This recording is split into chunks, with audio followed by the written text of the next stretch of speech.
قومی اقتصادی کونسل نے آئندہ مالی سال کے لیے 1500 ارب روپے ترقیاتی بجٹ کی منظوری دے دی۔ دستاویز کے مطابق 1400 ارب روپے وفاقی بجٹ اور 100 ارب روپے پاکستان پیپلز پارٹی شراکت داری ہوگی۔ نیشنل اکنامک کونسل نے 5 سالہ منصوبہ بندی کی منظوری دے دی۔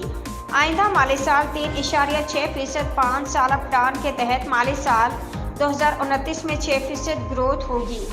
آئندہ 5 سال میں معاشی ترقی کا خط اوسطاً 5.1% رکھنے کی منظوری دی ہے۔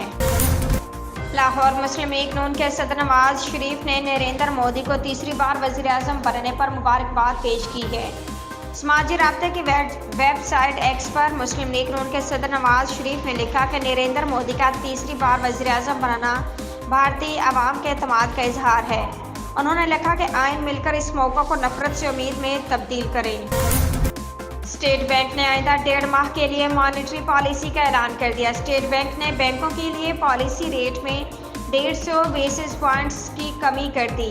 12 ماہ بعد شرح سود 22% سے کم ہو کر 20.5% ہو گئی۔ اسٹیٹ بینک کی مانیٹری پالیسی کمیٹی کا کہنا ہے کہ شرح سود میں کمی کا فیصلہ مہنگائی اور کرنٹ اکاؤنٹ خسارے میں کمی کے سبب کیا گیا ہے۔ پی ٹی آئی نے حکمران جماعتوں نون لیگ اور پی پی سمیت تمام جماعتوں سے مذاکرات پر مشروط آمادگی کا اظہار کیا ہے۔ بانی پی ٹی آئی نے سیاسی جماعتوں سے بات چیت کا سپریم کورٹ کا مشورہ مان لیا ہے۔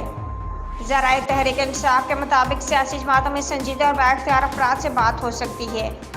بانی پی ٹی آئی معاملے پر سپریم کورٹ کو خط لکھیں گے اور اس حوالے سے قیادت کو ضروری ہدایات دی گئی ہیں۔ بانی پی ٹی آئی نے خط کا ضروری متن بھی پارٹی قیادت کو نوٹ کرا دیا ہے۔